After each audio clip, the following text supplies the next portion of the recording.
मेरा नाम अनम है। मेरी उम्र आज 33 साल है। यह बात उस समय की है जब मेरी उम्र 17 साल हुआ करती थी। फरवरी का महीना चल रहा था।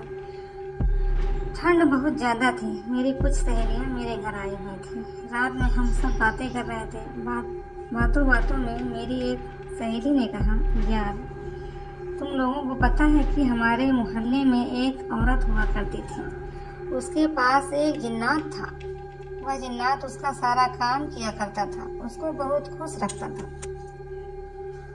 मुझे भूत प्रेत और जिन्नात की बातें बहुत अच्छी लगती थी। मैंने अपनी सहेली से कहा कि क्या हम जिन्नात को कैद कर सकते हैं। उसने कहा, मेरे पास एक किताब है, मैं वह तुमको दे दूंगी, तुम उसको पढ़कर देख लेना, लेकिन वैसा कुछ करना नहीं वरना तुम्हारे जान जाने का भी खतरा रहेगा। हमने कहा, ठीक है भैया, मुझे ऐसी चीज़ें सिर्फ पढ़ने का शौक है, वैसे भी मैं इन चीज़ों से बहुत डरती हूँ। कुछ दिनों के बाद मेरी उस सहेली ने मुझे वो जिन्नात वाली किताब भिजवा दी। मैंने वह किताब पढ़ी। उसमें जिन्नातों का कैद करने का तरीका लिखा हुआ था।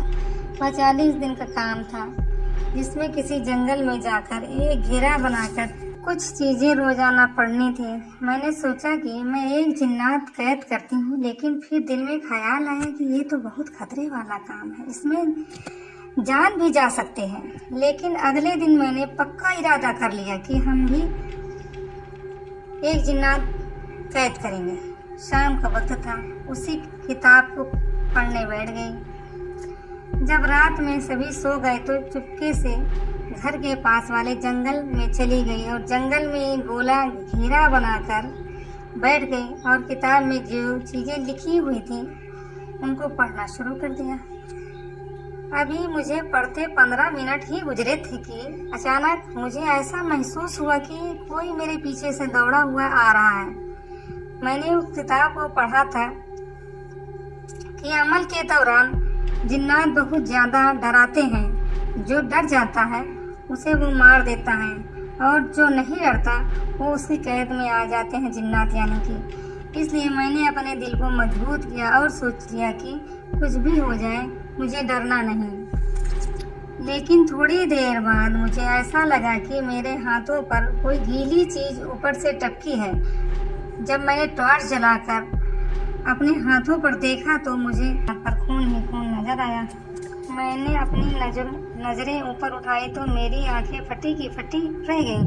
पूरे जंगल में जितने पेड़ थे, हर पेड़ पर किसी इंसान का कटा हुआ सर लटक रहा था और उससे खून नीचे टपक रहा था। डर के मारे मेरे जिस्म की रोंगटे खड़े हो गए, लेकिन मैंने अपनी आंखें बंद कर ली और अपने दिल से कहा कि तुमको डरना नहीं है बिल्कुल भी, तुम बहुत बहादुर हो, परेशान मत हो, ये सब खत्म हो जाएगा। किसी तरह उस दिन का वजीफा मुकम्मल किया और घर वापस आ गई। अगले दिन रात में फिर से उसी जगह जंगल में पहुंच गई और वही चीजें पढ़ना शुरू कर दी। थोड़ी देर बाद मेरे सामने बहुत डरावनी शक्लें आने लगी। वो सब जिन्नात थे। मैंने आज तक कभी जिन्नात नहीं देखे थे, लेकिन उस वक्त वो मुझे बहुत डरावनी शक्लों से डरा रहे थे।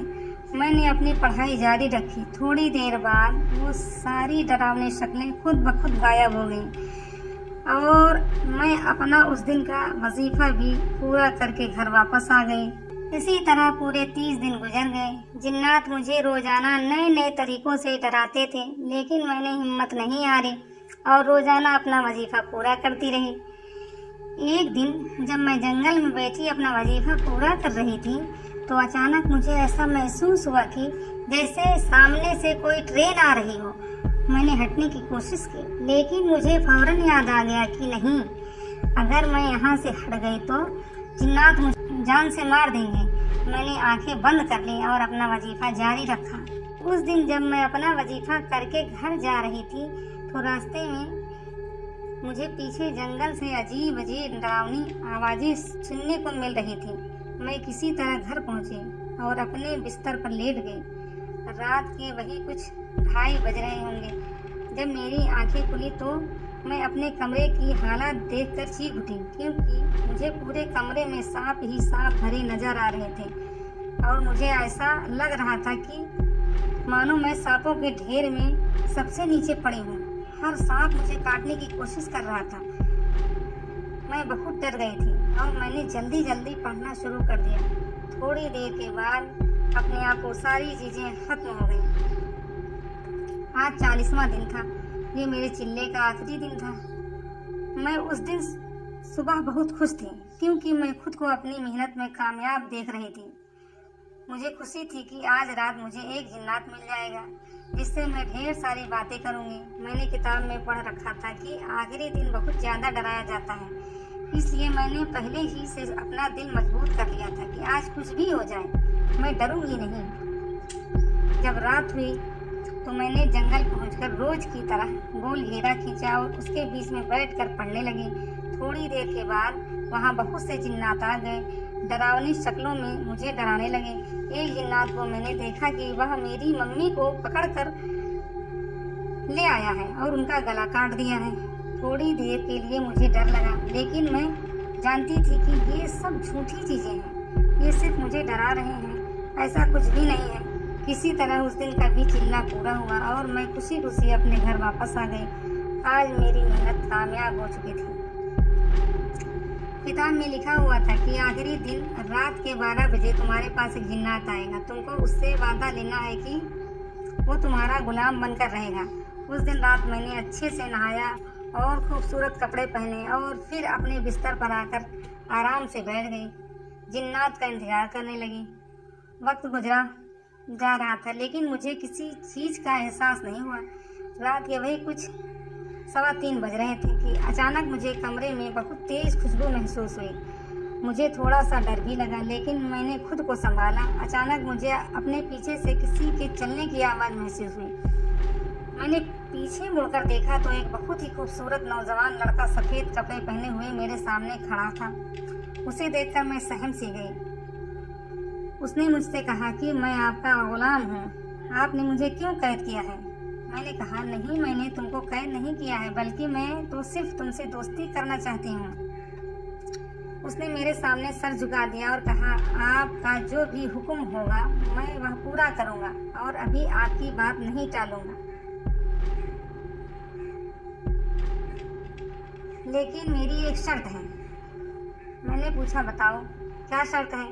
वह बोला, मैं किसी की जान नहीं लूँगा और कभी कोई ऐसा काम नहीं करूँगा जिसकी वजह से किसी पर जुल्म हो। मैंने कहा, यह तो बहुत अच्छी बात है। मैं नहीं चाहती कि तुम ऐसा कोई काम करो, मुझे तो सिर्फ तुमसे दोस्ती करनी है। वो मेरे पास आकर बैठ गया और उसने बताया, मेरा नाम शाहिद है। मैंने उससे पूछा, तुम लोगों की दुनिया कैसी होती है? उसने बताया कि हमारी दुनिया भी यही है, हम लोग भी यहीं रहते हैं।